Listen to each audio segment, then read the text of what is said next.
Greetings, people of Earth. Welcome back. My name is Jax, and today I am multitasking. So I've got a cup of tea. It's rainy and horrible outside. It's good tea. And I have to keep this one happy. The other day I had Lily on the video with me, and today I am making sure Jules is happy. That's balance. That's equality. So I am a fan of history. These are all my dad's history books. They're all economy history books.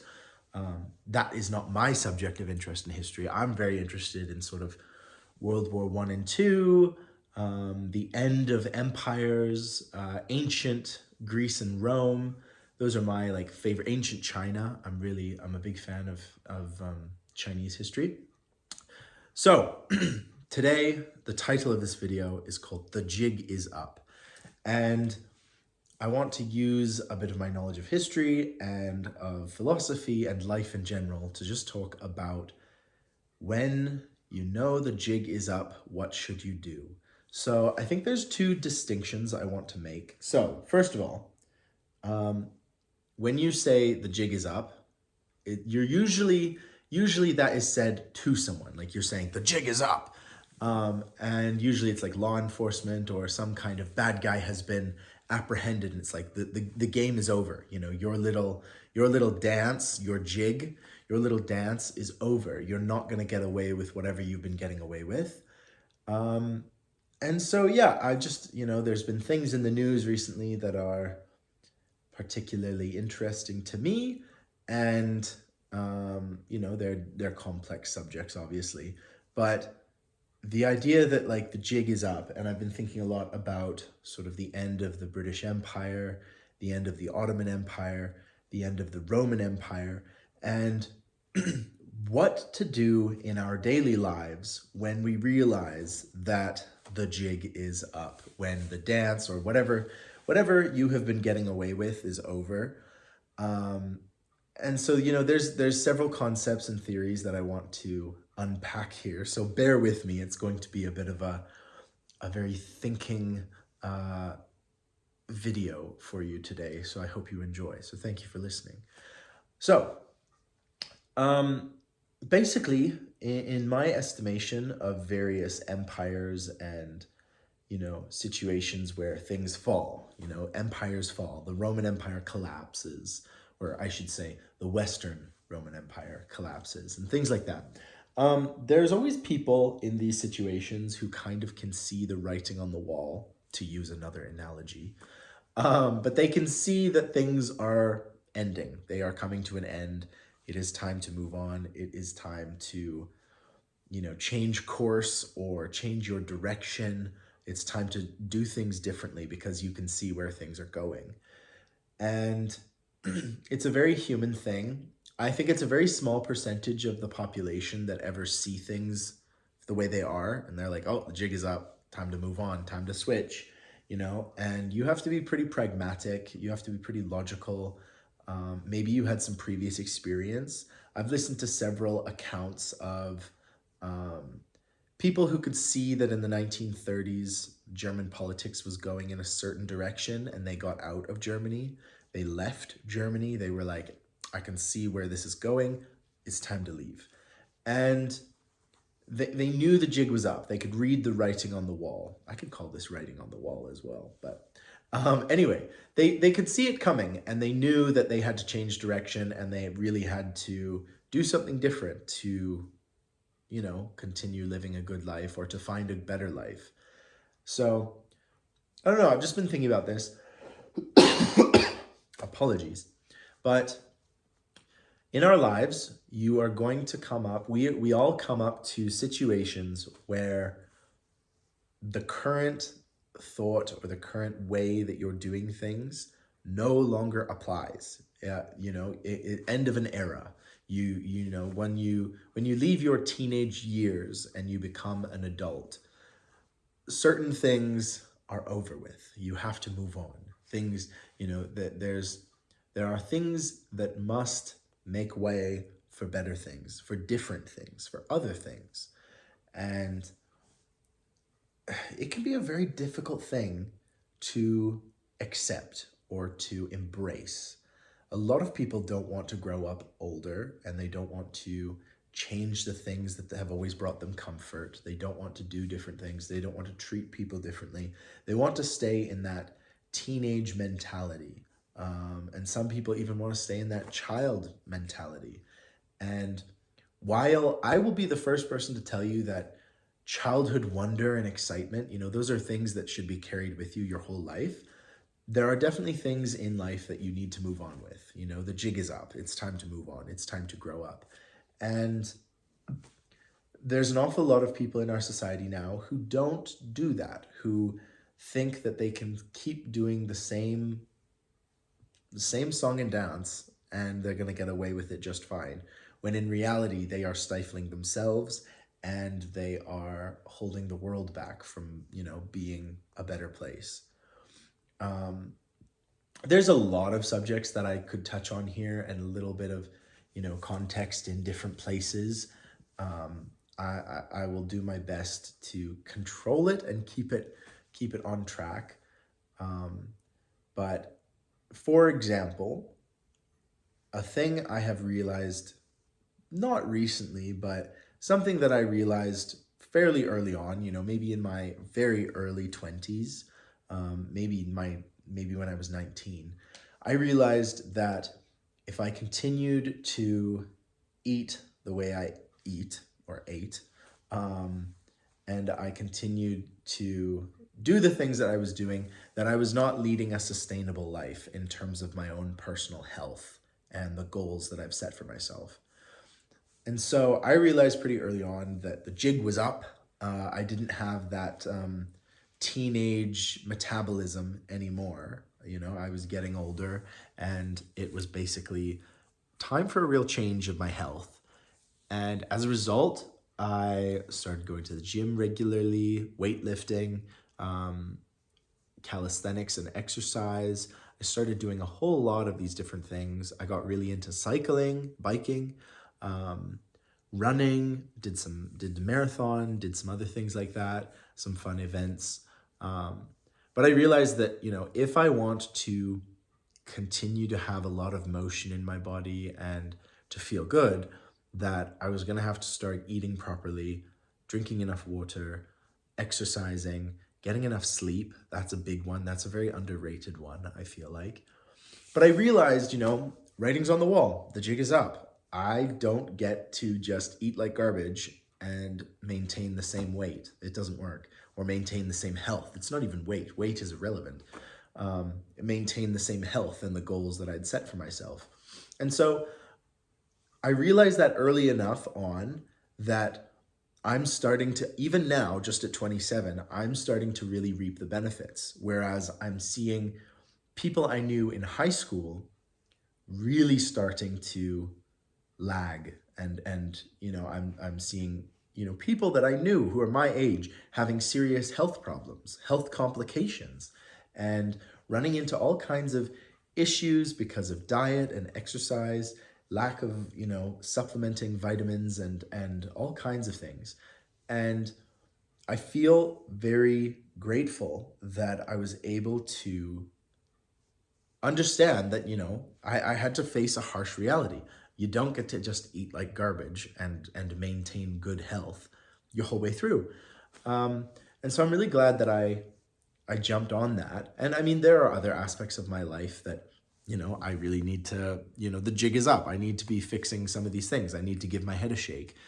So I'm not claiming to be this like font of wisdom or anything. I got lucky in a lot of senses, in that, I realized that physical fitness and diet were really important characteristics in my life. And so, realizing that is the hardest part. The hardest part of this whole thing that I'm talking about is realizing that the jig is up, because we are very emotionally attached creatures. We get emotionally attached to our possessions, to our family, to our friends, to our ridiculous fuzzballs. She's so ridiculous. We get attached to things, we get attached to the way of life we have, to the music we listen to the sports teams that play. We are very quick to attach ourselves and to feel collectively responsible for something. And while that can make us innovate and, competitive and we work hard, like there are some benefits to that. But a real problem is we get emotional when somebody lets us know that the way our life is going is not sustainable, or something that we support is actually unsupportable and we should not be supporting it the way we are. Or we should not be endorsing, a specific practice or behavior. And so it holds us back. So accepting that, this is not good. The jig is up. I got to move on. That's the hardest part. It is so difficult to really rectify those ideas in your head and just say, this is not going well. And so, yeah, it's a hard one, but it's essential. The one piece of advice I would give you today is try and identify one thing in your life where the jig is up. Like, sorry, honey, the jig is up. Why do I keep doing this? Why do I keep going to this place, embracing this thing? Why do I keep interacting with an individual that makes me feel like garbage? Why do I keep trying to maintain this relationship with whatever? I don't know what it is, and I'm not here to tell you what it is, but just try removing yourself from something. I know I go back to Taoism quite a bit, but recently I've been rereading and going through a lot of the stories of Taoism and those kinds of things. And one of the really great things in the Tao Te Ching is it's a passage. I can't remember if it's around like the 19th or 18th chapter or something verse. And it says, the master does not give his students anything. He takes away.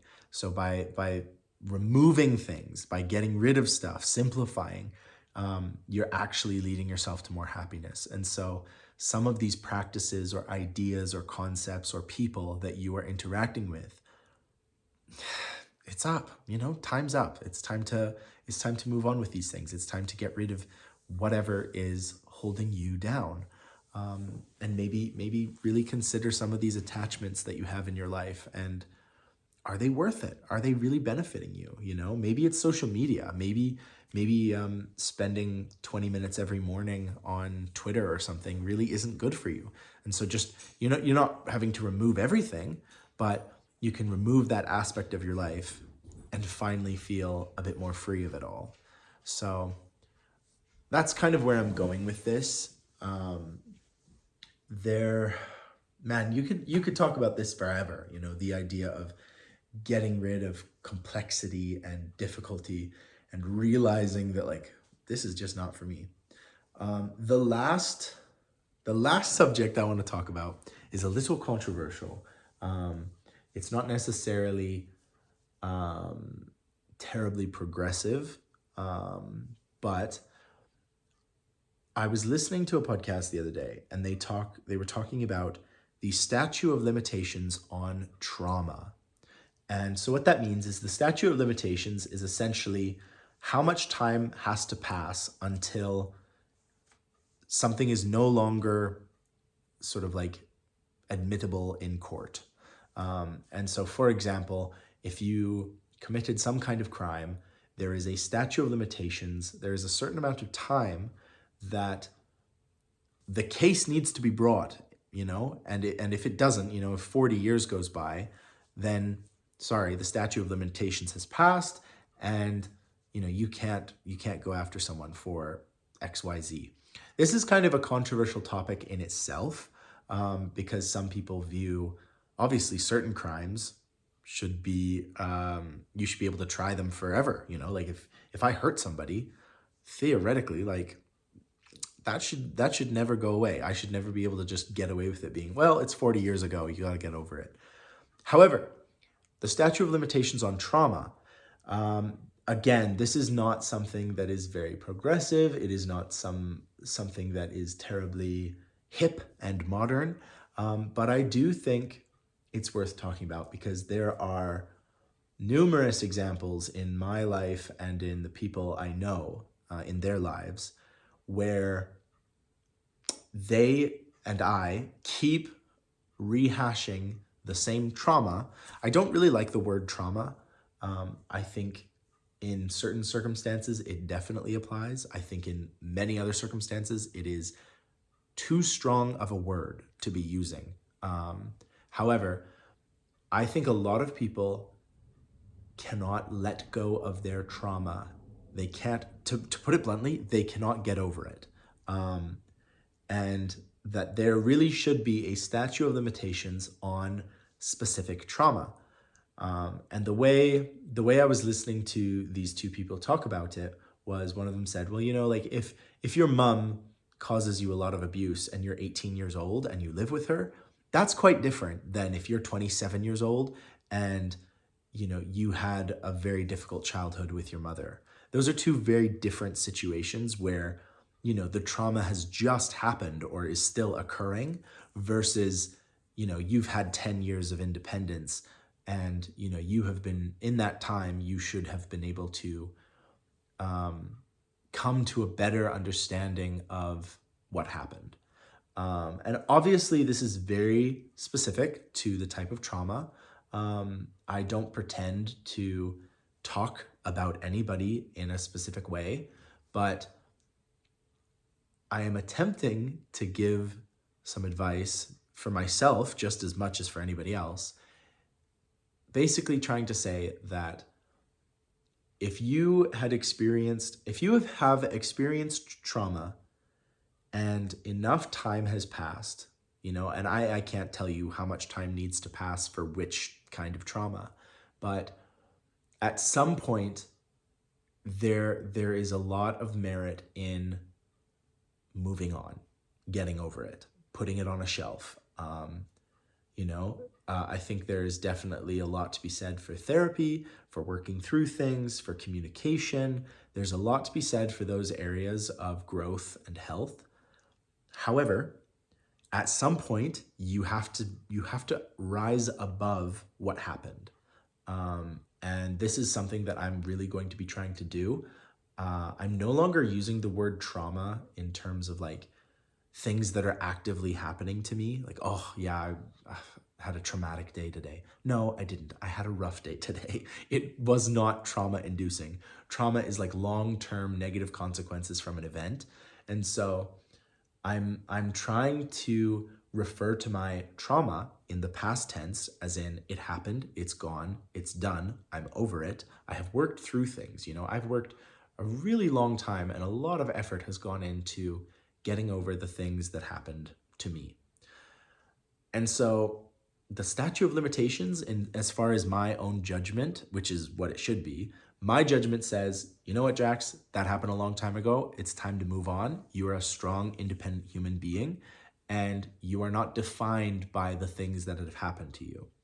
So I know it's not very progressive. I've said that like 3 times now, but the jig is up. The idea of me being a traumatized person, that's not going to fly with me. I'm an adult.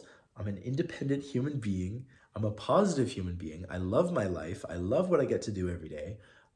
I work hard. Some days I wake up and I just want to go back to bed, but the jig is up. I can't behave like a 16-year-old anymore. I cannot carry these issues and these traumas with me.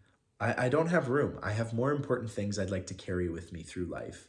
So that's my 2 cents for today. As always, I'm always interested in your comments and thoughts. I love reading them. Recently, I haven't really responded to a lot, but I do read almost every comment. I'm so interested in your thoughts and opinions, and I love sort of the conversations that happen. So thank you for that. Let me know what you think. Let me know what you think about the jig is up. It's time to move on. Bigger and better things await you. So thank you guys so much for listening. Here, I'll give you the shot of the dog. She's relaxing nicely. And thank you guys so much for being here. I really appreciate all of you. If you want to talk to me one-on-one, I've got the Patreon down here. Feel free to sign up. There's bonus content about behind the scenes of my day and all that kind of stuff. But yes, I love you guys. Thank you for listening. And as always, we will talk to you again tomorrow.